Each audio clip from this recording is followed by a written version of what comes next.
হয়েছে অভয়ার বিচার দিতে। আমার লিমিটেশনের মধ্যে আমি কমিটেড, আমি কমিটেড, আমি কমিটেড।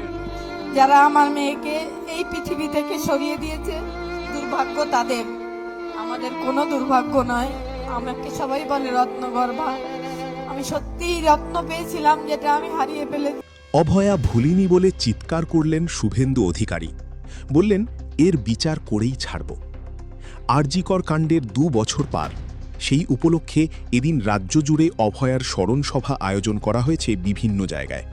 সব মেডিকেল কলেজ, হাসপাতাল, স্বাস্থ্যকেন্দ্রে নীরবতা পালন করা হয়। আজ সরকারি উদ্যোগে রাজ্য জুড়ে অভয়া স্মরণ। পানিহাটিতে অভয়ার স্মরণ সভায় উপস্থিত হয়ে অভয়াকে স্মরণ করলেন মুখ্যমন্ত্রী শুভেন্দু অধিকারী।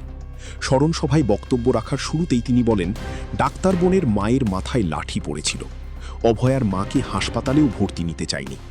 আমি যা করার করছি, করব, এর শেষ দেখে ছাড়ব। আজ সব হাসপাতালে মাথা নত করে অভয়া স্মরণ হয়েছে। অভয়া কাণ্ডের ভয়ঙ্কর স্মৃতি চিরকাল থাকবে। অভিযুক্ত বা সম্ভাব্য অভিযুক্তদের বিরুদ্ধে আইনি পথে পদক্ষেপ করব। যেদিন আপনি অভয়াকে একটা স্টেট হসপিটালের ভিতরে মেরেছিলেন, প্রমাণ লুপাট করতে গেছিলেন, 10 লাখ টাকা দিয়ে কিনতে গেছিলেন, সেদিন আপনার গাড়িতে কাদা মাখাবে না,